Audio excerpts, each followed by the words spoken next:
नमस्कार, मैं डॉक्टर चटर्जी। आज टुडे मैं अपना वीडियो में लेक्चर जो है वो वीडियो शुरू कर रहा हूँ dissociation constants of acid and base, common ion effects and solubility product के ऊपर। तो मैं पिछले वीडियो में ये बोला था कि वीक इलेक्ट्रोलाइट्स क्या होते हैं, स्ट्रॉन्ग इलेक्ट्रोलाइट्स क्या होते हैं, उनका डिग्री ऑफ डिसोसिएशन क्या होते हैं। साथ में मैं ओस्टवाल्ड डाइल्यूशन लॉ भी बोला था। अब ओस्टवाल्ड डाइल्यूशन लॉ के ऊपर मैं एमसीक्यू भी कराया था। थोड़ा एमसीक्यू था, लेकिन मेन एमसीक्यू तो आएगा ये कि आयोनिक इक्विलिब्रियम खत्म होने के बाद जो जेई और नीट में है। आप लोग ये वीडियो ठीक से देखो और मुझे सपोर्ट करो। मेरा चैनल को सब्सक्राइब करो, लाइक करो, कमेंट करो और बेल आइकन को प्रेस करो।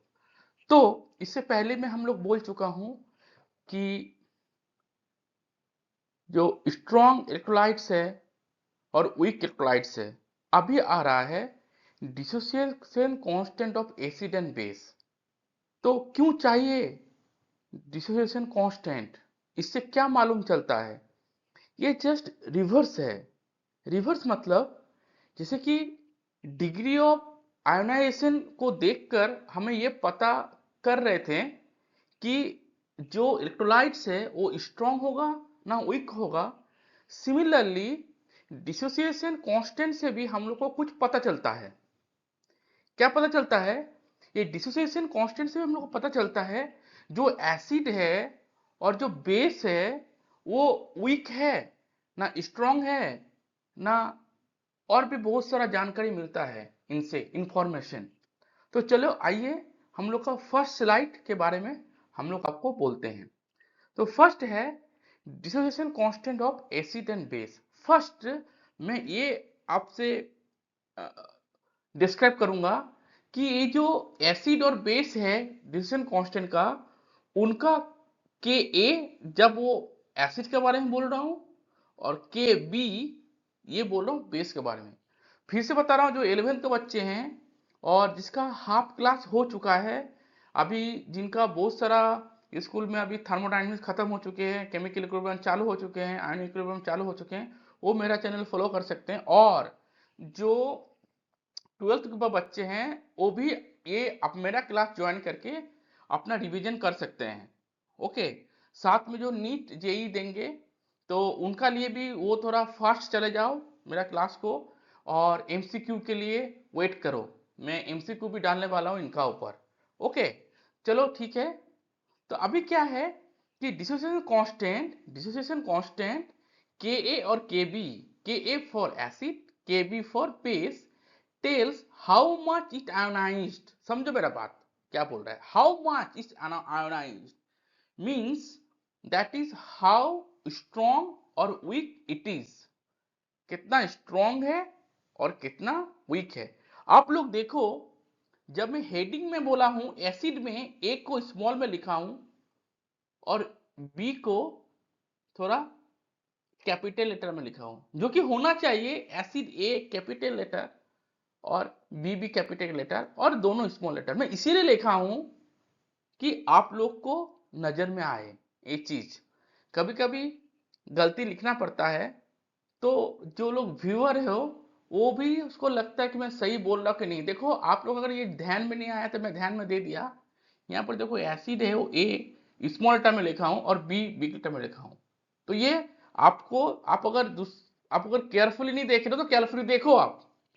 तो the dissociation constant K A और K B tell how much it ionized, means how strong और वीक एसिड है ना। तो ये एक टाइप का रिपोर्ट कार्ड है। ये क्या है? Report card. मैं बहुत कोशिश करता हूं कि जो बच्चे की जैसे जो बच्चे हैं जो अभी भी क्लासेस ज्वाइन किए हैं उसको थोड़ा इजीली समझाने के लिए, इसीलिए मैं थोड़ा बोलता हूं। आप लोग बहुत बोलते होंगे कि यार ये सर बहुत बोलते हैं, एक टॉपिक बोलने के बाद इतना बोलते हैं, तो बोलना पड़ता है, क्योंकि बोलना पड़ता है उन लोग के लिए, है ना। तो think of it like a report card of acid and base, higher mark. आपको अगर रिपोर्ट कार्ड में किसी में पर्टिकुलर आपको जानने के लिए कौन है, तो रिपोर्ट कार्ड पेश करेंगे स्कूल वाले। तो इसको रिपोर्ट कार्ड में क्या रहता है कि कौन सा नंबर ज्यादा मिले, कौन सा सब्जेक्ट में, कौन सा सब्जेक्ट में कम मिले। सिमिलरली ये जो डिसीजन कांस्टेंट है, अगर higher mark means higher K B value means stronger acid and base. ये याद रखो कि अगर के वैल्यू हायर हो तो स्ट्रॉन्गर एसिड और बेस है। और ये याद रखो 10 टू द पावर जब माइनस होते हैं, माइनस जितना बड़ा होगा, -12, -14, -16, -8, वो छोटा होते हैं। अगर 10 टू द पावर प्लस में हो वो बड़ा होते हैं, याद रखना। अगर दो में कंपेयर करूं कि 2 इंटू 10 टू द पावर -2 और 2 इंटू 10 टू द पावर -3, समझो मेरे बात ठीक से, फिर से बता रहा हूं। 2 dissociation constant 2 into 10 to the power -2 एक में है, और एक में है 2 इंटू 10 टू द पावर -3। कौन सा स्ट्रॉन्ग है बताओ, कौन से बड़े हैं, -2 ना -3? -2 है ना, -2 बड़े हैं, तो इसे स्ट्रॉन्ग कौन होगा, 2 इंटू 10 टू पावर -2। अगर यही प्लस में होता कि 2 इंटू 10 टू द पावर 2 और 2 इंटू 10 टू पावर 3, तो 3 होता, वो याद रखना, ठीक है। नेक्स्ट नेक्स्ट एक एसिड ले लो HA। तो HA जो एसिड है वाटर में डाला तो आयनाइज हो गया, H प्लस और A माइनस। अब जो H प्लस है वो H प्लस क्या करेगा, H2 के साथ जुड़ जाएगा, H2 है, पहले भी H2 रहेगा, वो तो H2 में रिएक्शन कर रहे हैं ना, बाद में भी H2 ही रहेगा। और H2 में क्या है, ऑक्सीजन है, ऑक्सीजन का लोन पर इलेक्ट्रॉन है। अगर आप बोलेंगे सर कैसे, देखो ये है ऑक्सीजन, ऑक्सीजन का 2 है लोन पेयर इलेक्ट्रॉन, ठीक है, 2 लोन पेयर इलेक्ट्रॉन है ऑक्सीजन का।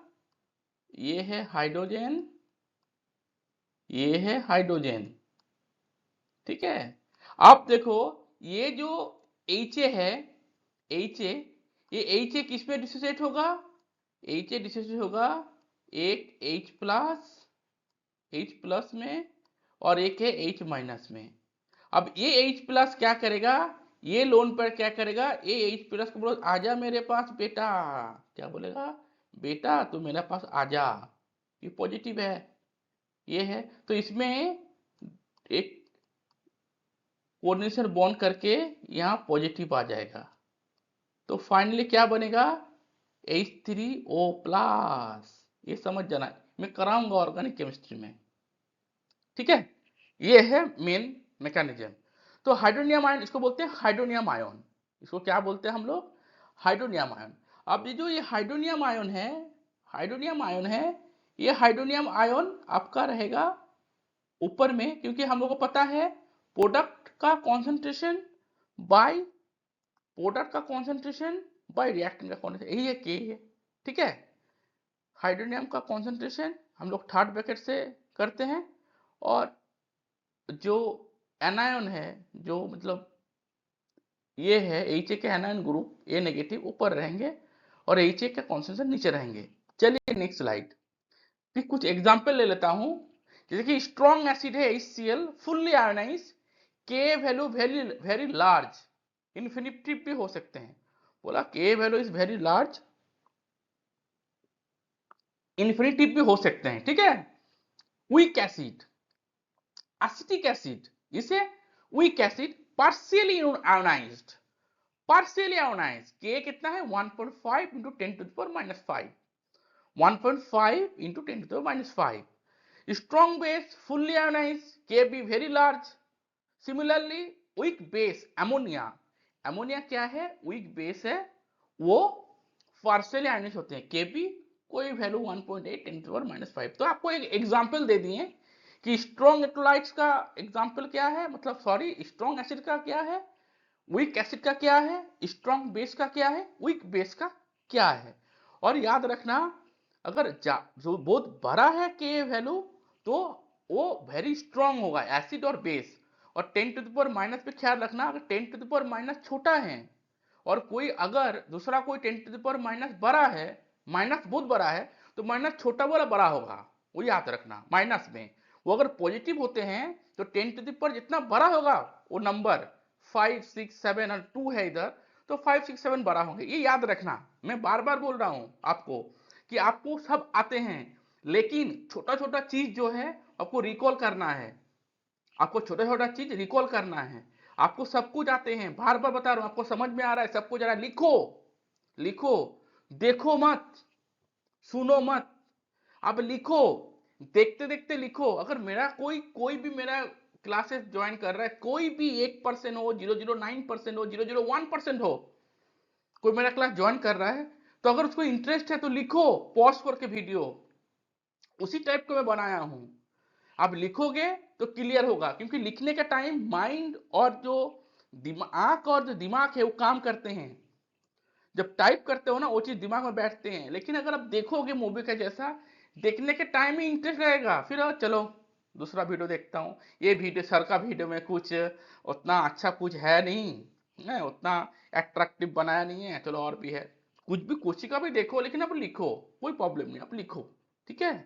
Next class, sorry next video क्या है, dissociation constant of weak acid में बोला हूं ये, आप पिछले क्लास में, पिछले वीडियो में आप देख लेना, जो मैं वीक इलेक्ट्रोलाइट्स के बारे में बोला हूं, ओस्टोअल डाइल्यूशन लॉ, उसका ऊपर है ये। अल्फा डिग्री ऑफ डिसोसिएशन होगा अल्फा, डिसोसिएशन कांस्टेंट होगा के, और अगर सी है कंसंट्रेशन तो हम लोग ये लिख सकता हूं, dissociation constant K A, dissociation constant K A equal to alpha square C, where alpha square equal to alpha equal to degree of dissociation, c equal to constant। ये अब देख लेना, मेरा आई थिंक डिनोटेड है P2 P1 video में, P1 video में, याद नहीं आ रहा, आप देख लेना। नेक्स्ट है dissociation constant of polybasic acid. Polybasic means उसमें मल्टीपल हाइड्रोजन है, मतलब मल्टीपल स्टेज में वो हाइड्रोजन, एक एक हाइड्रोजन निकलते हैं, इसको पॉलीबेसिक एसिड बोलते हैं। इसको हम लोग ये बोल सकते हैं the acid that gives more than one gift.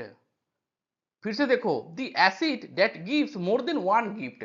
More than one gift मतलब इधर गिफ्ट मतलब क्या है, H प्लस आयन, वो एक से ज्यादा H प्लस आयन दे रहे हैं। तो पॉलीबेसिक एसिड मतलब क्या है कि अगर कोई एसिड में एक के ज्यादा हाइड्रोजन हो और वो मल्टीपल स्टेप में वो हाइड्रोजन को डिसोसिएट कर रहे हैं, उसको बोलते हैं पॉलीबेसिक एसिड, ठीक है। अभी एक एग्जांपल लो, ये polybasic acid like sulphurous acid, orthophosphoric acid and carbonic acid can donate more than one proton H plus step by step. तो पॉलीबेसिक एसिड है जैसे वो कि H2SO3 है ना, H3PO4 phosphoric acid and H2CO3, जो ये है can donate more than one proton step by step. क्या बोल रहा है, each step has its own K value because releasing each proton becomes harder। तो ठीक है, समझो मेरा बात, ये क्वेश्चन में आ सकते हैं, क्या बोल सकते हैं कि एक आपको पॉलीबेसिक एसिड का नाम दे दिया जिसमें एक से ज्यादा हाइड्रोजन हो, क्या हो, एक से ज्यादा हाइड्रोजन हो, और आपको बोल दिया कि सेकेंड स्टेप का या थर्ड स्टेप का डिसोसिएशन कांस्टेंट कौन सा होगा, चार ऑप्शन दे दिया, तो आपको निकालना आना चाहिए। और ये बोल रहा है ईच स्टेप का अपना डिसोसिएशन कांस्टेंट होते हैं। चलो एक एग्जांपल देखता हूं, नेक्स्ट में एक एग्जांपल देखता हूं। बोलता है कि फास्फोरिक एसिड जो है H3PO4, ये वेरी स्टार एग्जांपल है, मतलब इसका ऊपर एग्जांपल होता नहीं, इतना अच्छा एग्जांपल है। बोलता है फास्फोरिक एसिड में जो H3PO4 है, ये जो H3 है, जो तीन प्रोटॉन है, ये तीन प्रोटॉन थ्री स्टेप में, एक ही बार में तीन नहीं निकल जाते हैं, थ्री स्टेप में निकलते हैं। पहला स्टेप में क्या होता है, पहला जो स्टेप में जिसको Ka1 बोल रहा हूं, इसमें क्या होता है, एक H प्लस निकला और H2PO4 माइनस, सेकेंड स्टेप में वो बोल रहे हैं जो ये है, चलो आपको थोड़ा पेन से भी दिखा देता हूं, आप लोग को दिखने में अच्छा लगेगा। अब ये जो है निकल गया पहला स्टेप में, ये हो गया, हाइड्रोजन प्रोड्यूस हो गया, ये हाइड्रोजन प्रोड्यूस हो गया। अभी नेक्स्ट स्टेप में ये डिसोसिएट होगा, जिसको मैं यहां लिखा हूं, देखो ये डिसोसिएट होगा, होने के बाद फिर से एक H+ आयन आया, है ना, और फिर HPO4 2- हुआ, 1- था, एक हाइड्रोजन गया, 2- हुआ, ठीक है। अगेन इसमें और भी एक हाइड्रोजन है, मतलब एसिडिक प्रोटोन है, इसको बोलते हैं एसिडिक प्रोटोन। मतलब मैं सिंपल इसलिए बोलता हूँ हाइड्रोजन ये है कि आप लोग को समझ में आए, एक्चुअली इसको बोलते हैं एसिडिक प्रोटोन। बहुत किसी का हाइड्रोजन रहते हैं, जैसे कि मीथेन CH3 से नॉट एसिड। आप कंफ्यूज मत हो ना कि सर गलत बोल रहे हैं, सर गलत नहीं बोल रहे हैं, सर को ये पता है, इसको बोलते हैं एसिडिक प्रोटोन, है ना। सब हाइड्रोजन तो नहीं होते, बहुत सारा है ऑर्गेनिक का, बहुत सारा इसमें है जो हाइड्रोजन है, जैसे हुआ कि आप ले लो CH4 जो एग्जांपल दिए, C4 तो है, 4 हाइड्रोजन तो है इसमें, लेकिन वो निकलते नहीं है, तो उसको हम लोग एसिड नहीं बोल सकते हैं। सिमिलरली इसको है एसिडिक प्रोटोन। थर्ड स्टेप में क्या होगा, देख लो आप लोग, ये जो है HPO4 2- यहां से और एक हाइड्रोजन चला जाएगा, है ना, फिर ये बन जाएगा। तो 3 हो गया, K1 K2 K3। अब क्या बोल रहे हैं, इस सबका अपना अपना निकाल रहे हैं, हम लोग को सबको पता है, ये चीज है, हम लोग को सबको पता है, हम लोग को क्या पता है कि ये जो K है, ओके, K क्या है ना, K है उस स्टेप का रिएक्टेंट का कॉन्सेंट्रेशन, मतलब concentration of hydrogen into concentration of H2PO4- by H3PO3। देखो वही लिखा हुआ है, K1 का concentration of hydrogen and concentration of H2PO जो इसका है। सिमिलरली K2 का होगा, K2 का क्या होगा, कॉन्सेंट्रेशन ऑफ हाइड्रोजन, मतलब hydrogen, protonic hydrogen H+ and HPO4 2- by H2, ये वाला होगा H2PO4। अभी आपको थर्ड स्टेप में, तो सेकेंड स्टेप कहा गया है, देखो आप K2 H+, ये जो H+ है, ये जो आपका H+ है वो आया, और HPO4 2- यहाँ पर आ गया, HPO4 2- यहाँ आ गया, और नीचे में आ गया H2PO4-, ठीक है। अब थर्ड स्टेप में देखो बच्चों, थर्ड स्टेप में आप लोग देखो, ये जो थर्ड स्टेप है, ये जो थर्ड स्टेप, ये थर्ड स्टेप में भी हम लोग कैसे लिख सकता हूं, K3 मतलब प्रोटोन, ये जो प्रोटोन है, ये जो प्रोटोन है, थर्ड ये जो प्रोटोन है, प्रोटोन, और PO4 3-, ये आ गया PO4 3- डिवाइडेड बाय HPO4 2-, ठीक है। ये अभी मैं ये जो कलर है इसको मैं निकाल लेता हूं, क्योंकि कोई तो लिख सकता है ना, इसको मैं कलर को हम लोग निकाल लेता हूं, तो मैं जो बीच में चुप होता हूं ना, कलर को मैं इरेज करता हूं, इसीलिए आप आ जाओ, आप आ जाओ। तो हम लोग को ये आ गया K1 K2 K3। K1 मतलब, फिर से बता रहा हूं, K1 मतलब पहला जो ये है, पहला जो इक्वेशन है, पहला जो रिएक्शन है, उसका रिएक्टेंट का कॉन्सेंट्रेशन बाय प्रोडक्ट, सेकेंड का फिर रिएक्टेंट का कॉन्सेंट्रेशन प्रोडक्ट, थर्ड का फिर रिएक्टेंट का कॉन्सेंट्रेशन प्रोडक्ट, ये हुआ K1 K2 एंड K3। अब नॉर्मली क्या बताते हैं, K1 मतलब ये is very higher then K2 then K3। क्यों, ये क्वेश्चन आता है, why K1 is a higher, मतलब association constant of first step is very higher then association constant और dissociation constant of K2, then सबसे लोअर बोलता है dissociation constant of third step. एक चीज समझ लो, यहां पर आपको समझ में आएगा, ये बोल रहे हैं, ये सिंपल बोल रहे हैं, ये बोल रहे हैं कि जो पहला जो स्टेप है, पहला जो स्टेप है, इसमें देखो आप लोग, ये न्यूट्रल है, ये न्यूट्रल है, इससे हाइड्रोजन इजीली निकल जाएंगे, ये हाइड्रोजन इजीली निकल जाएंगे, ठीक से मेरा बात समझो, यहां से हाइड्रोजन इजीली निकल जाते हैं।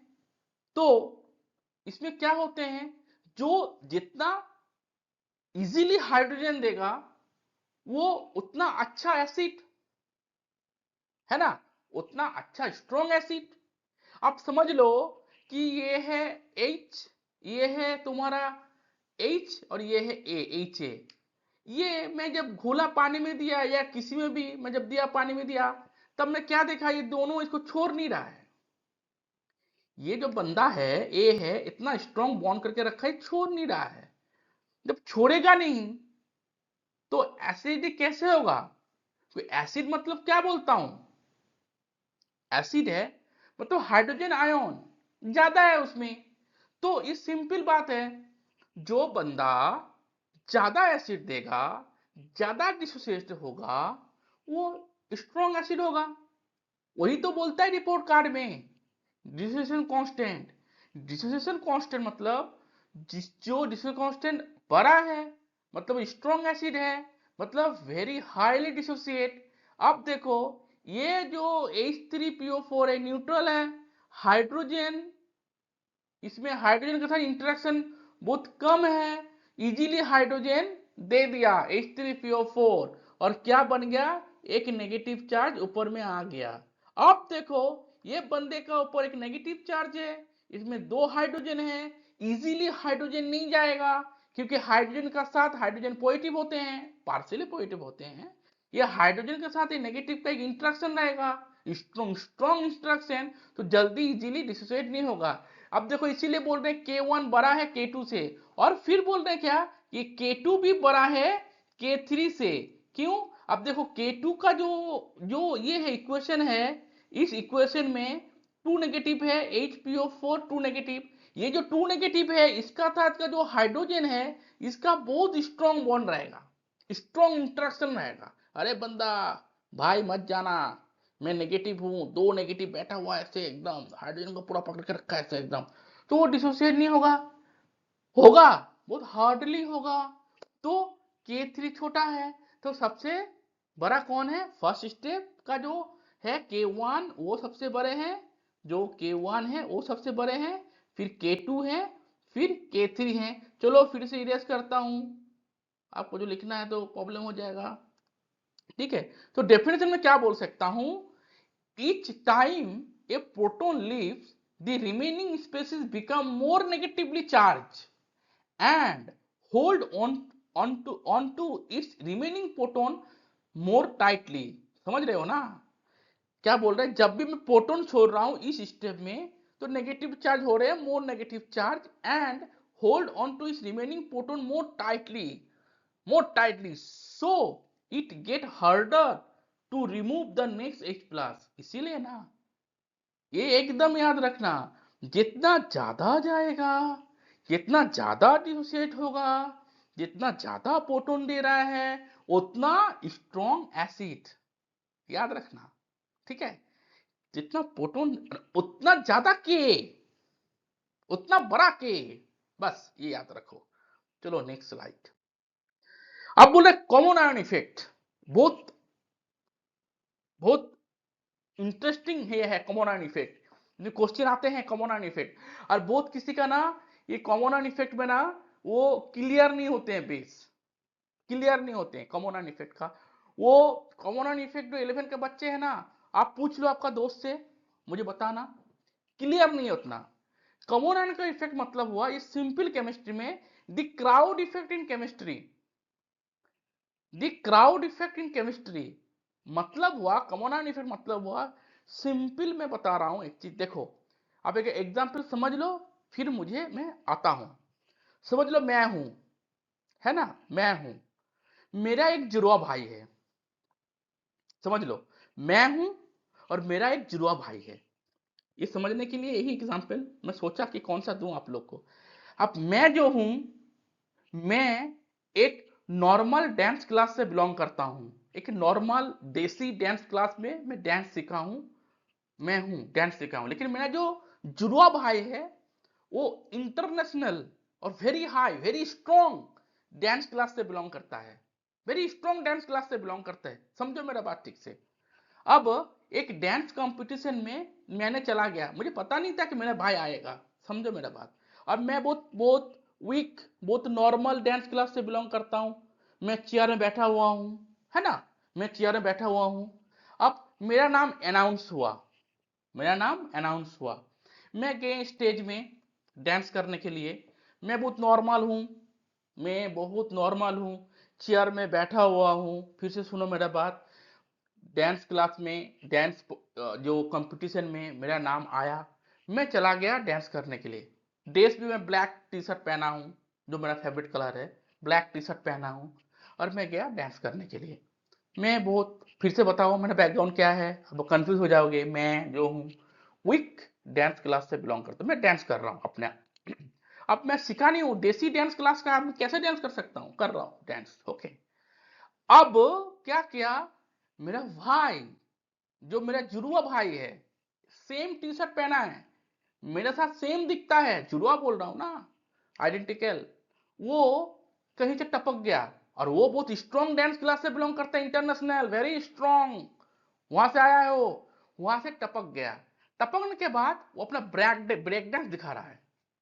क्या दिखा रहा है, ब्रेक डांस दिखा रहा है ना। अभी जो जो स्टेज में जो लाइट फोकस कर रहा है वो कंफ्यूज हो गया। वो लाइट फोकस मेरा में कभी भी कर रहा है, उसमें भी कर रहा है। वो सोच रहा है ये कौन है, ये कौन है, ये तो बहुत अच्छा डांस कर रहा है। धीरे धीरे लाइट फोकस उसमें कर दिया पूरा।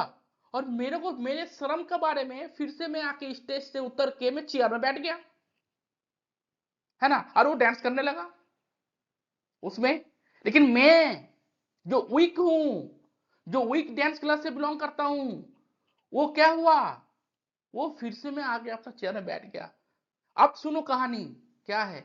जो मैं था चेयर में बैठा हुआ, मैं वीक इलेक्ट्रोलाइट्स था, वो चेयर और मैं वीक इलेक्ट्रोलाइट्स था, वीक था। डांस क्लास जहां हो रहे हैं वो सोल्यूशन है, जहां डांस स्टेज में डांस हो रहे हैं वो क्या है, सोल्यूशन है। मैं गया उधर डांस करने के लिए, मैं वीक हूं, मैं अपना छोटा मोटा डांस कर रहा हूं, वीक हूं। बट वो जो आया स्ट्रॉन्ग, मेरा भाई, मेरा जैसे देखने हैं, मेरा आइडेंटिकल है, अच्छा डांस करता है, वो जब आ गया सोल्यूशन में, स्टेज में, उसका प्रेजेंस में मैं फीका पड़ गया। इतना साला इतना अच्छा डांस करता है वो, एक नंबर, मैं दो नंबर। तो इतना फीका पड़ गया, मैं तुरंत आ गया अपने में, चुप से उतर के, किसी कोई नहीं देख रहा ना मुझे, बैठ गया। इसका मतलब, जब किसी वीक इलेक्ट्रोलाइट्स का डिसोसिएशन होते हैं, आफ्टर डिसोसिएशन, अगर उसमें कोई स्ट्रॉन्ग इलेक्ट्रोलाइट्स ऐड करो और दोनों में कॉमन आयन हो, मतलब मैं कॉमन आयन, मेरा ऐसा कोई और सेम हो, तो जो वीक इलेक्ट्रोलाइट्स है उसका डिसोसिएशन, क्या जो एफिशिएंसी है, वो घट जाते हैं। समझा मेरा बात, वो घट जाते हैं। आके चेयर में बैठ के ना मैं, तो स्टेज हुआ वो जो मैं चेयर हुआ, बीच में रिवर्स, ये रिवर्स, ये जो ये है इक्विलिब्रियम का साइन है, मैं उधर गया, डांस किया, वीक स्ट्रॉन्ग वाला आया, कॉमन आयन, फिर कॉमन आयन, मैं और वो सेम, वही कॉमन आयन है, और फिर मैं आ गया। डिसोसिएशन कम हुआ ना वीक का स्ट्रॉन्ग का प्रेजेंस में। अब देखो डेफिनेशन क्या है, simple idea, when you add extra ions already present in a solution, common ion, the equilibrium of a weak electrolyte shift backward, reducing its ionization. shift backward मतलब फिर से मैं आ गया, वो बोल रहा ना, मैं उसका प्रेजेंस में मैं फिर से आ गया। लेकिन मेरा ऐसा होना चाहिए, कोई और आप होगा तो नहीं होगा, मेरा आइडेंटिकल, मेरा ऐसा टी शर्ट सेम होना चाहिए, बट वो स्ट्रॉन्ग कहीं से आया वो, है ना। लेकिन मेरा ऐसा, क्योंकि अगर मेरा ऐसा नहीं है तो स्टेज पर तो पकड़ लगा रहे, ये तो नहीं है डॉक्टर साहब, ये तो डॉक्टर चटर्जी नहीं है, ये तो कोई और है, भगा उसको। लेकिन वो भी कंफ्यूज हो गया, black T shirt, same thing, same दाढ़ी, वो भी कंफ्यूज हो गया। तो अभी मैं सोचा कि मैं तो फंस गया हूं, ये तो मेरा ऐसा ही है। वो आके अपना खेल दिखा रहा है, चलो भाई चुपके से निकल जाओ, अपना ओरिजिनल स्टेट में आ जाओ, यही बोल रहा है। अब डेफिनेशन में, final definition, the common ion effect is the suppression of the ionization of weak electrolytes by the addition of a strong electrolytes having common ion. Strong electrolyte मतलब वो जो आया लड़का, सॉरी मेरा आइडेंटिकल, कॉमन आयन मैं जो हूं, weak electrolytes जो मैं और मेरा डांस क्लास वीक वाला, वो आई थिंक आप लोग समझ गए हैं। और एग्जांपल देखिए क्या है, साइंटिफिक एक्सप्लेनेशन, यूजिंग ला सतलियर प्रिंसिपल। हमें पता नहीं आप लोगों को कितनों को ला सतलियर प्रिंसिपल है, फिर भी मैं जस्ट फ्यू ऑफ सेकंड में बोल देता हूं। ला सतलियर ऐसे बोल रहा है, दुनिया में कोई भी रिएक्शन हो, आपको एक चीज पता होना चाहिए, ये वर्ल्ड में हर चीज कुछ रिएक्शन हो रहे हैं जो हम लोग को नेकेड आई में पकड़ा नहीं रहा है, कंटिन्यू हो रहे हैं। कंटिन्यू समुद्र का पानी बह रहा है, कंटिन्यू नदी का पानी बह रहा है, कंटिन्यू एयर बह रहा है, कंटिन्यू लाइट सनलाइट आ रहे हैं, कंटिन्यू ये जो ये है, हमको तो पता ही है ना। जब कंटिन्यू हमारा जो गोला है वो घूम रहे हैं, तो दुनिया में कौन सा स्टेबल है ये आपको जानना पड़ेगा। कोई स्टेबल नहीं है, और सब कुछ धीरे धीरे धीरे धीरे धीरे धीरे उनका एंड में आ रहे हैं। ये याद रखना, जितना दिन जा रहा है हर चीज अपना एंड पॉइंट में आ रहे हैं। मैं भी आ रहा हूं, आप भी आ रहे हो। डे बाय डे हम लोग का एज बढ़ रहा है, घट नहीं रहा है। तो कीप इन माइंड, दुनिया में ला सतलियर क्या बोल रहे हैं, कोई अगर रिएक्शन, कोई भी चीज इक्विलिब्रियम में है, कोई भी चीज इक्विलिब्रियम में है, अगर इक्विलिब्रियम में अगर थर्ड कोई कोई फोर्स, वो आपका टेम्परेचर हो सकता है, वो आपका एक्स्ट्रा कंसंट्रेशन हो सकता है, वो अगर डिस्टर्ब करेगा उस इक्विलिब्रियम को, तो वो जो इक्विलिब्रियम है, वो जो ये है रिएक्टेंट टू प्रोडक्ट और प्रोडक्ट टू रिएक्टेंट, उसी दिशा में जाएगा जिस दिशा में जाने के लिए उनका जो प्रेशर है उनका पर आ रहा है वो कम हो जाएगा। ये ला सतलियर प्रिंसिपल, मतलब वो स्टेबिलिटी गेन करने के लिए कोशिश करेगा। वो जैसे कि मान के लीजिए एक रिएक्शन है, ए से बी बन रहा है, और भी ज्यादा बी आ गया, बी बोलेगा चलो मैं ए में आ जाता हूं, क्योंकि ए भी इक्विलिब्रियम में है। ए रिएक्टेंट है, बी प्रोडक्ट है, और दोनों क्या है, इक्विलिब्रियम में है। उसमें अगर ज्यादा बाहर से बी डाल दिए, वहां पे ज्यादा बाहर से बी डाल दिए, तो क्या करेगा, बी जो था पहले से बोलेगा अरे मैं तो ए के साथ इक्विलिब्रियम में था, इतना बी कहां से गया, चलो मैं रिएक्टेंट में चला जाता हूं। तो कहां से गया, तो बी फिर से रिएक्टेंट में आ गया, मतलब बैकवर्ड हो गया, है ना, बैकवर्ड हो गया, रिवर्स हो गया। क्यों, वो जो पी का ऊपर जो प्रेशर आया, वो जो उसका प्रेशर को रिलीज करने के लिए वो चला गया। मैं पढ़ाऊंगा केमिकल इक्विलिब्रियम में। अभी क्या बोल रहा है, देखो आपको एक वीक एसिड देखो CH3COOH, ठीक है, अभी CH3COOH डिसोसिएट हो गया, H प्लस और CH3COOH COO मतलब एसिटेट एनायन में, CH3COO नेगेटिव में। अब क्या बोल रहा है, now add sodium acetate. Sodium acetate एक स्ट्रॉन्ग इलेक्ट्रोलाइट्स है, वो फुल्ली डिसोसिएट होते हैं।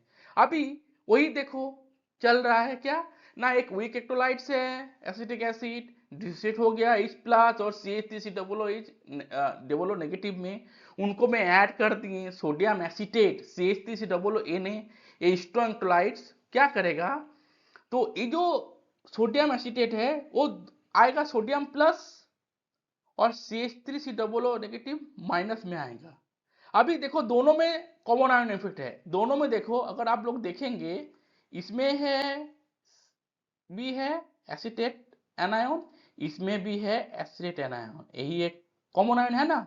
अब ये इसमें अगर ऐड कर देंगे तो क्या होगा, you just add more acetate the common ion, है ना। एक मिनट रुको मैं डिलीट कर देता हूं, हाँ। तो हम लोग क्या कर रहा हूं, इसमें एसिटेट एनायन बढ़ा रहा हूं ना, एसिटेट एनायन बढ़ा रहा हूं ना, तो क्या होगा, ये according to le Chatelier principle क्या होगा ना, equilibrium shift left to reduce the stress of excess acetate. Simple ना, CH3COOH इक्विलिब्रियम में था H प्लस और CH3COO नेगेटिव में, दोनों बिंदास खुश है, अपना दोनों बिंदास खुश है इक्विलिब्रियम में। वो भी एसिटिक एसिड है, इधर का जो H प्लस और CH3COO नेगेटिव दोनों बिंदास खुश है। बाहर से टपक गया, जैसे मेरा आइडेंटिकल था ऐसा ही बाहर से टपक गया CH3COO उसमें एक कॉमन आयन है CH3COO नेगेटिव, वो जाके फड्डा कर दिया उसमें, बोला अरे क्या कर रहे हो तुम इसमें, ये बोल रहा है, फिर ये बोला अरे बाबा रे चलो चलो चलो चलो ये आग ज्यादा हो गया रे, चलो हम लोग रिएक्टर में भागता हूँ, रिएक्टर में भागता हूँ, यही है। ठीक है, इसे डिस्टर्ब कर दिया, मतलब उसको डिस्टर्ब कर दिया। Okay, so equilibrium shift left to reduce the stress of excess acetate, याद रखना। Hence, ionization of CH3COO is decreased, H plus falls, so the solution becomes less acidic। ये भी क्वेश्चन पूछते हैं कि कॉमन आयन इफेक्ट का drawback क्या है। कॉमन आयन इफेक्ट का यही ड्रॉबैक है, जो एसिटिक एसिड में हम लोग डिजोल्व एसोसिएट के वाटर में जो पीएच होना था, इन एक पीएच है उसमें, एक इसमें पीएच है, मान के चलो पीएच है 5 एसिडिक, पीएच 5 एसिडिक। बट जब हम लोग सोडियम एसिडेट उसमें डालूंगा, जब हम लोग सोडियम एसिडेट उसमें डालूंगा तो क्या होगा, कॉमन आयन इफेक्ट के लिए जो एसीटेट है उनका पेज में जो ओरिजिनली उसमें पहले से एसीटेट है वो भाग जाएगा, वो भाग जाएगा उधर, मतलब पूरा ट्रांसफर हो जाएगा फिर अपना ओरिजिनल स्टेट में एसिटिक एसिड में। तो H प्लस को जो अमाउंट है वो घट जाएगा, और H प्लस घटेगा तो एसिडिटी भी घट जाएगा, 5 था भी होगा 6, एसिडिटी भी घट जाएगा। समझे मेरे बात, ये आता है क्वेश्चन कि कॉमन आयन इफेक्ट और पीएच के साथ क्या रिलेशन है ना। कॉमन आयन इफेक्ट अगर बढ़ते हैं तो पीएच जो है, मतलब जो एसिडिक नेचर है वो लेस एसिडिक होते हैं, याद रखना। ये नेक्स्ट पॉइंट क्या है, वही चल रहा है अभी, common ion effect, the crowd effect of in chemistry. अभी एक बेस ले लो, सोडियम हाइड्रोक्साइड, सोडियम हाइड्रोक्साइड और अमोनियम क्लोराइड। सोडियम हाइड्रोक्साइड इसे, सोडियम जो हाइड्रोक्साइड है वो वीक बेस है, तो क्या सोडियम हाइड्रोक्साइड अमोनियम OH क्या होगा, अमोनियम पॉजिटिव, और अमोनियम पॉजिटिव और क्या होगा OH नेगेटिव हुआ ना। तो इसको हम लोग क्या लिख सकते हैं, अगर इसमें हम ऐड किए अमोनियम क्लोराइड, इसमें अमोनियम है कॉमन आयन, तो क्या बोल सकते हैं हम लोग, इक्विलिब्रियम शिफ्ट लेफ्ट, फिर से लेफ्ट में जाएगा according to last layer principle, less OH form, तो बेस भी लेस हो जा रहा है। इसका मतलब कॉमन आयन इफेक्ट क्या करता है, एसिडिटी को भी लेस कर देता है और बेस को भी लेस कर देता है।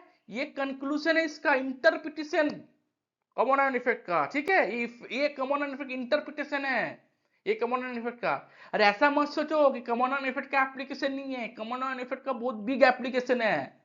ठीक है, कॉमन आयन इफेक्ट है इसीलिए बहुत कुछ है, कैसे है ना, देखो प्रैक्टिकल एप्लीकेशन क्या है, थोड़ा सोचो सोचो सोचो।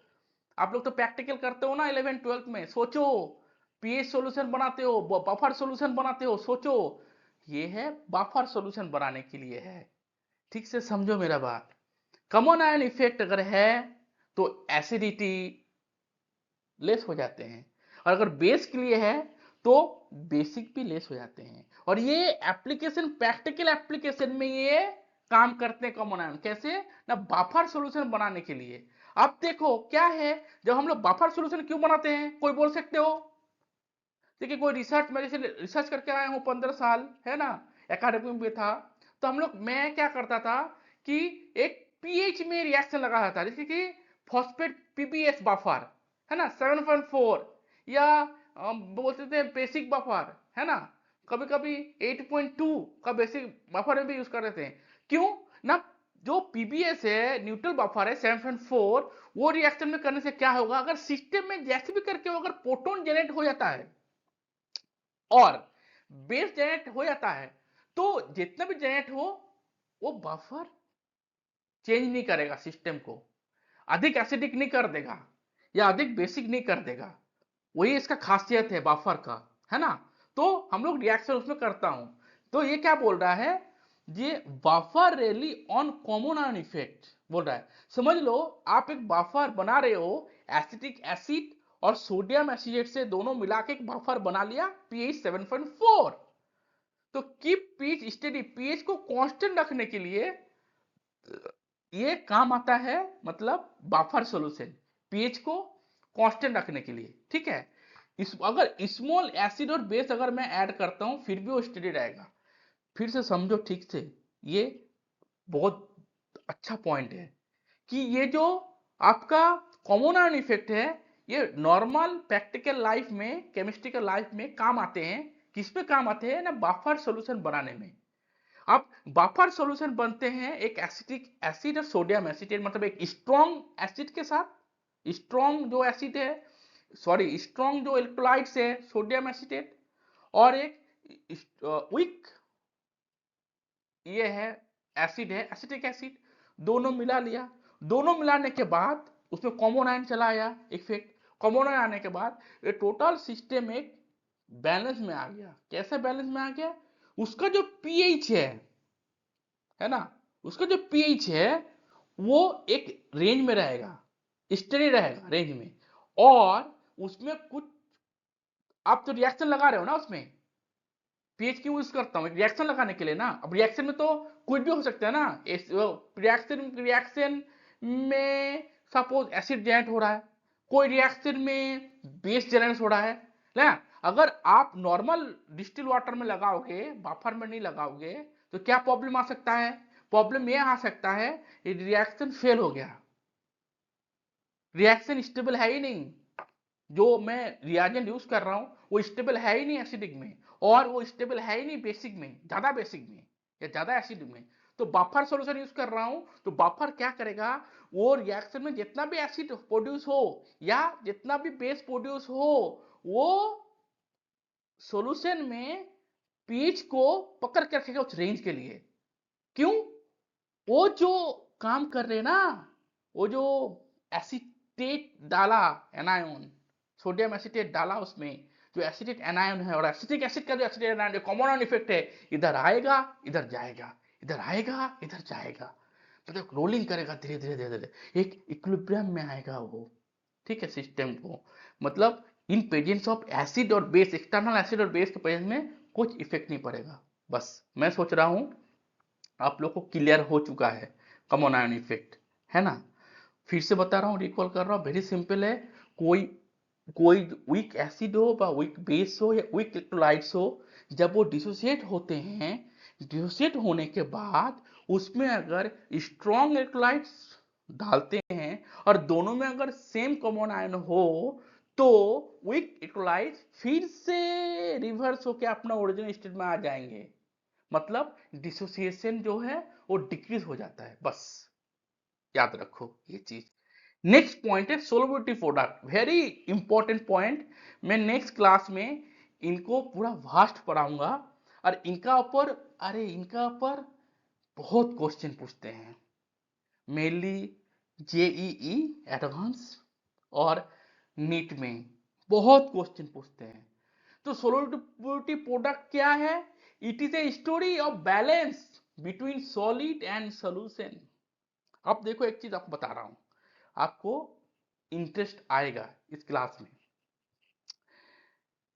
हम लोग कोई भी चीज, जैसे हम लोग खाना बनाता हूं, समझ लो, जब मैं कुछ खाना बना रहा हूं, जब हम लोग प्रेशर कुकर में या वाटर में कुछ भी सब्जी डालता हूं, तुरंत थोड़े पकता है वो, तुरंत थोड़े पकता है वो, एक टाइम के बाद पकना चालू होता है। तो मैं यही बता रहा हूं कि कोई भी चीज वाटर में इलेक्ट्रोलाइट डाल दो, तुरंत डिसोसिएट नहीं होता, एक लिमिट के बाद वो डिसोसिएट होता है। डिसोसिएट होने के बाद भी, डिसोसिएट होने के बाद भी कुछ तो, वो जो डिसोसिएशन आयन है वो तो कोशिश करेगा फिर से मैं अपना ओरिजिनल स्टेट में जाने के लिए। समझो मेरे बात ठीक से, ये जो है, जब मेरा ओरिजिनल पोजीशन में रहते हैं, इसका ऊपर चार्ज नहीं है, और विदाउट चार्ज वाला इस दुनिया में स्टेबल माना जाता है, जिसके ऊपर चार्ज नहीं, चार्ज नहीं है, चार्ज जो शादीशुदा नहीं होता है ना,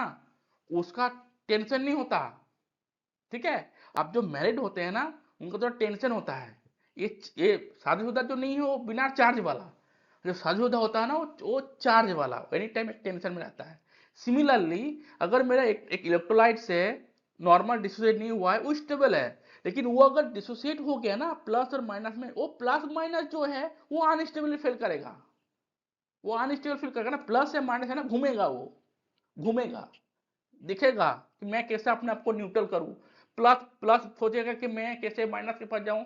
यही है चीज, यही है अनस्टेबिलिटी। और इसी का दौरान, इसी का लिए हम लोग का इलेक्ट्रिसिटी कंडक्टिविटी बढ़ता है। ठीक है, तो ये मत समझना कि कोई इलेक्ट्रोलाइट्स हुआ या कोई स्प्रिंगली सोलुबल सॉल्ट हुआ, वो डिसोसिएट हो गया तो स्टेबल में है। नहीं, होने के बाद भी वो कोशिश करता है जैसे भी करके वो फिर से मैं अपने में आ जाऊं, तब ना इक्विलिब्रियम में आता है। अरे इसीलिए बोलते हैं इक्विलिब्रियम में आता है, नहीं तो इरिवर्सिबल रिएक्शन होता ना, आयन बन जाता और रिएक्टेंट में आता नहीं।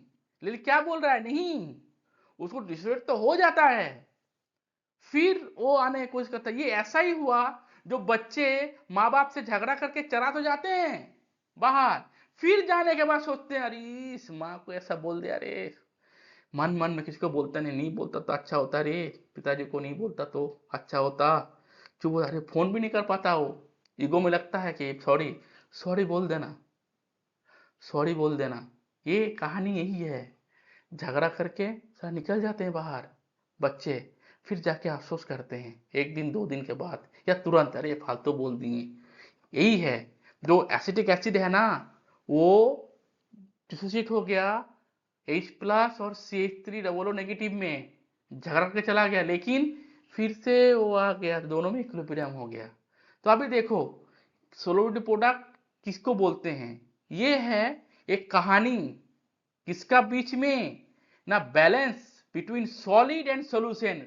जो सॉलिड है इलेक्ट्रोलाइट्स, वो इलेक्ट्रोलाइट्स वो तो डालूंगा सॉल्यूशन में, है ना, तो अभी सॉल्यूशन में डालने के बाद तो डिसोसिएट होगा। तो ये जो कहानी है सॉलिड और सॉल्यूशन में, यही कहानी को बोलते हैं सॉलिबिलिटी प्रोडक्ट। नेक्स्ट में जाओ, a tug of war in a beaker, very interesting. एक बीकर के अंदर अगर मेरे पास वीक इलेक्ट्रोलाइट्स है, मतलब स्प्रिंगली सोलुबल सॉल्ट है, और वो वाटर में है, तो मैं बता रहा हूं उसमें एक वार चल रहा है। बोलो ना, नेकेड आई से, मतलब खाली आंखों से आपको नहीं दिखेगा, बट उधर चल रहा है कुछ, किसका अंदर, जो सॉलिड है, और जो सॉल्यूशन में डिसोसिएट हो गए, वो फिर कोशिश करता है सॉलिड में आने के लिए। वो कंटिन्यू एक काम करते, कंटिन्यू चीज चल रहे हैं, कंटिन्यू एक मैकेनिज्म चल रहे हैं। ठीक है, उससे जनरेट होते हैं सोलिबिलिटी प्रोडक्ट। अब देखो एक कहानी सुनो, इमेजिन करो you drop a little salt like AgCl into water. AgCl है, आप वाटर में एक ड्रॉप डाल दें, इमेजिन करो, तो क्या होगा, ये क्या होगा, डिजोल्व इनटू आयंस, क्या होगा, डिसोसिएट हो जाएगा ना। तो क्या होगा, AgCl सॉलिड वो डिजोल्व हो जाएगा, कुछ पार्ट डिजोल्व हो जाएगा, और A प्लस और Cl माइनस, मतलब कैटायंस और एनायंस में अपने आप को डिवीजन कर देगा। बट सुन, कुछ देर के बाद ही, but soon, as soon as possible the solution become saturated. Solution क्या होगा, सैचुरेशन में आ जाएगा। Ion begin to rejoin to form solid again. क्या बोल रहे हैं, AgCl सॉलिड है, आप वाटर में एक ड्रॉप डालें तो क्या होगा, वो H प्लस Ag प्लस और Cl माइनस में आएगा। एक सॉल्यूशन सैचुरेटेड होने के बाद ions begin to rejoin to form solid again, अब वो लोग क्या करेगा, रिजॉइन कर लेगा। A प्लस और Cl माइनस अपने आप को बोलेगा अरे भाई, और तेरा से मेरा तन्हाई नहीं समझ में आता, चल मेरे पास, चल मेरा, हम लोग के साथ पकड़ते घर चलो। यही है ये कहानी, है ना, form solid again. Now dynamic equilibrium is set. अभी डायनामिक इक्विलिब्रियम सेट हो गया, सॉलिड है, वो डिसोसिएट हो गया आयंस में, फिर आयंस क्या बोलेंगे, चलो भाई और नहीं घर चलते हैं दोनों मिलके। अब डायनामिक हो गया, इक्विलिब्रियम सेट हो गया, तो सम AgCl कीप डिसॉल्विंग। क्या हो रहा है, सम AgCl डिसॉल्व करने की कोशिश कर रहे हैं, dissolving, and some A plus and Cl minus recombine. समझो मेरा बात ठीक से, डिसॉल्व हो रहे हैं, और बाकी जो वही जो उसी का जो एनायन कैटायन जो बने हैं वो रिजॉइन कर रहे हैं। At this balance point we define a constant called KSP, solubility product. I think आप समझ गए हैं। नेक्स्ट स्लाइड में जाओ, बोलता है डिफाइन इजी लैंग्वेज। क्या बोलता है इजी लैंग्वेज में, दी किसी को लिखना तो लिख सकते हैं आप लोग, इसीलिए मैं डेफिनेशन में दे रहा हूं, लेकिन मैं बोल रहा हूं आपको, ये गारंटी देता हूं आपको बेस क्लियर होगा। नहीं तो आप कमेंट कीजिए, लाइक कीजिए, व्यू तो हो रहे हैं बट लाइक नहीं आ रहे हैं, सब्सक्राइब करो, सपोर्ट करो, तो मेरा में एनर्जी हो तो और भी ज़्यादा वीडियो ऐसा बना सकूं, और भी प्रॉब्लम सॉल्व कर सकूं। नेक्स्ट क्लास में होगा, इन्हीं का ऊपर होगा, डिफरेंट डिफरेंट सॉल्ट का क्या हो सकता है, 1:1:1 type salt, 1:2 type salt, 2:1 type salt, 1:3 type salt, 2:3, 3:2, सब सेम है। अगर आप खाली एक ही जान गए ना, ये एक्स बी वाई, बाकी सब सेम। वो मैं नेक्स्ट क्लास में आपको लेके आऊंगा, ठीक है।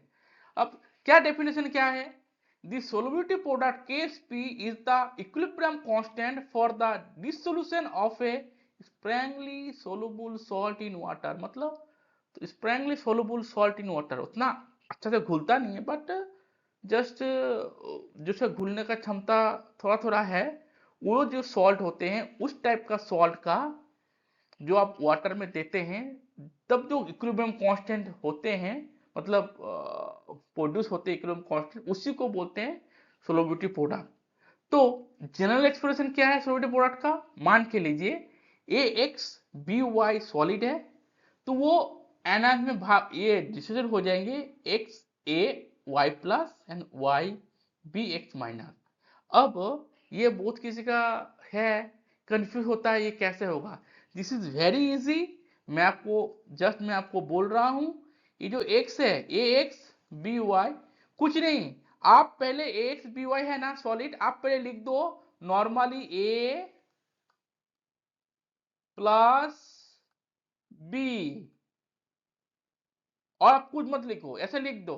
अभी देखो, जिसका पास जो है वो सामने आ जाएगा, जिसका पास जो है वो सामने आ जाएगा। अभी ए के पास क्या है एक्स, वो सामने आ जाएगा एक्स, बी के पास क्या है वाई, ये सामने आ जाएगा। हुआ, तो क्या हुआ, अगर ए बी है उधर, ए एक्स बी वाई है, तो सिंपल पहला स्टेप में ए प्लस बी लिख दो, और जिसका पास जो है ए एक्स बोला है, उसका पास है, वो सामने आ जाएगा, सामने आ गया, ठीक है। अब क्रॉस कर दो, क्रॉस मतलब ए क्रॉस करो बी के साथ, बी का वाई है, बी को क्रॉस करो एक के साथ, तो फिर खाली अभी चार्ज लिखने का जरूरत कुछ भी नहीं है, अभी चार्ज लिखने का जरूरत कुछ भी नहीं है। तो क्रॉस करो, ए किसको देख रहा है, बी को क्रॉस करो, तो वाई लिख दो इधर, और बी में लिख दो एक्स, ये एक्स है, चलो थोड़ा समझ जाना, ये एक्स है। अभी अभी क्या है, कुछ नहीं, प्लस माइनस हो गया, प्लस माइनस। फिर से बोल रहा हूं, दिस इज वेरी इजी। क्या है, यहां मैं पहले यहां मैं मिटका देता हूं, ये इरेज कर देता हूं, ए एक्स बी वाई हुआ, इक्वल टू आप क्या करना, इक्वल टू आप क्या करना, आप ए लिख देना, आप क्या करना ए लिख देना, और बी लिख देना, सिंपल। ए के साथ जो है एक्स है, इधर एक्स को सामने लिख देना ए का, प्लस बी के साथ क्या है वाई को सामने लिख देना, ठीक है। अब कोना कोनी कर देना, या अगर कोना कोनी नहीं करते हैं तो एक्स लिख दिए, बाकी जो है उसमें बी के साथ वो लिख देना वाई, और वाई तो बी लिख दिए हैं, एक्स ए का अंदर एक्स है, एक्स लिख देना, और प्लस माइनस कर देना, यही हो गया। अब इसी को ये हो सकता है, ये अब देखो, आपको मैं और एक ये बता रहा हूं इसमें, आपको मैं और एक क्या बता रहा हूं, ये जो फॉर्मुलेशन हो ना, ये नेक्स्ट कल मैं बताऊंगा, मतलब नेक्स्ट क्लास से बताऊंगा। ये एक्स एक्स ये एक्स बी वाई है ना, इसको आप बहुत सारा टाइप का कर सकते हैं, कह सकते हैं ये 1:1 हो सकता है, 1:2 हो सकता है, 1:3 हो सकता है सॉल्ट, है ना, 2:3 हो सकता है, कुछ प्रॉब्लम नहीं, सेम है। जैसे कि मान के चलो ए है 2, जस्ट यही बता रहा हूं, कल तो फिर कराऊंगा इसका ऊपर, मतलब नेक्स्ट क्लास में, ये बी3। तो अब देखो, जस्ट एक लाइन में समझा देता हूं इसमें क्या हो सकता है, ये A2 है B3 है, अब ये क्या बनेगा इसमें, ये मान के चलो ये यहाँ से दोनों है, यहाँ से ये बन रहे हैं, क्या बनता है, सिंपल बात है, पहले दो ए बी लिख दो, ये ए लिख दो प्लस बी लिख दो, प्लस बी लिख दो। अब ए के साथ कौन है, दो है, सिंपल दो लिख दो, और बी के साथ क्या है, तीन है, सिंपल तीन लिख दो, और कोना कोनी कर दो, ए क्या एंगल में थ्री है, यहाँ पर थ्री लिख दो, ए बी के साथ क्या है, टू है, टू लिख दो, ठीक है, इसमें लिख दो प्लस, इसमें लिख दो माइनस, हो गया, हो गया। मैं कराऊंगा इसका ऊपर न्यूमेरिकल कराऊंगा, कॉमन एंड के ऊपर न्यूमेरिकल कराऊंगा, मेनली कॉमन एंड के ऊपर न्यूमेरिकल नहीं पूछता, वो एमसीक्यू पूछता, बहुत बड़ा बड़ा एमसीक्यू, और dissociation constant of acid base के ऊपर न्यूमेरिकल कराऊंगा। तो नेक्स्ट क्लास के लिए आप लोग रेडी रहो, नेक्स्ट इसके लिए, हाँ इसका सोलबिलिटी प्रोडक्ट क्या है, सॉरी मैं ये हो गया, मैं थोड़ा इरेज करता हूं, मैं थोड़ा ये कर दिया, अभी अभी इसका सोलबिलिटी प्रोडक्ट क्या हो सकता है, केएसपी को तो वही पता है हम लोग को, रिएक्टेंट का कॉन्सेंट्रेशन बाई प्रोडक्ट, प्रोडक्ट कौन है, एक्स बी वाई सॉलिड है, तो keep in mind this solid is not included because it concentration is constant होगा। तो केस पे क्या है, सिंपल है, हम लोग को पता है जो सामने रहता है वो ब्रैकेट के ऊपर पावर में चला जाता है, तो ए वाई प्लस एक्स आगे है, ऊपर में एक्स चला गया, और बी एक्स माइनस वाई सामने है, पावर में चला गया। ये और भी डिटेल में जाऊंगा नेक्स्ट क्लास में, इनका ऊपर एमसीक्यू भी आएगा, ये कंटिन्यू चलेगा भी इक्विलिब्रियम। इसके बाद जाएगा एसिड बेस का थ्योरी क्या क्या है, थ्री थ्री थ्योरी, आरएनएस क्या है, उसके बाद लुइस क्या बोल रहे हैं, लॉरी बॉन्स्टेड क्या बोल रहे हैं, फिर वो कंटिन्यू जाएगा, और एमसीक्यू भी कराऊंगा मैं, इसका लास्ट में एमसीक्यू कराऊंगा जो जेई एडवांस में 22 में क्या आया है, 23 में क्या आया है, 24 में क्या आया है, और शॉर्ट प्रोसेस में कराने से सब कुछ कराते हैं, है बुक में, लेकिन उनका शॉर्ट कुछ होते हैं, समझना। चलो ये आप लोग आज अभी इतना दूरी करता हूं, और मेहनत करो, काम करो, सब्सक्राइब करो मेरा चैनल को, लाइक करो, बेल आइकन करो, बेल आइकन को प्रेस करो, कमेंट करो। चलो आज के लिए इतना ही, ठीक से रहना, पढ़ाई करना, और कहीं से भी क्लास करो आप, ये मैं नहीं बोल रहा हूँ कि मेरा वीडियो देखो आप, ठीक है, फिर भी सपोर्ट करने के लिए बोल रहा हूँ, है ना, आप लोग देखते हैं तो सपोर्ट तो कर सकते हैं, सब्सक्राइब तो कर सकते हैं, तो लेकिन आप कहीं भी करो, आप घर में बुक पढ़ो, कुछ भी करो, कोई प्रॉब्लम नहीं है, आप लोग लिखो, आप लोग लिखो, जितना लिखोगे उतना आपको क्लियर होगा, बस आपको क्लियर होने जरूरी है। मेरा भी अच्छा लगता है क्लास लेने में, है, मुझे मालूम भी नहीं चलता ये कौन देखते हैं कौन नहीं, बट मैं करता हूँ, this is my hobby, my interest part of my career of my life, है ना। चलो ठीक है, बाय, ठीक से रहना।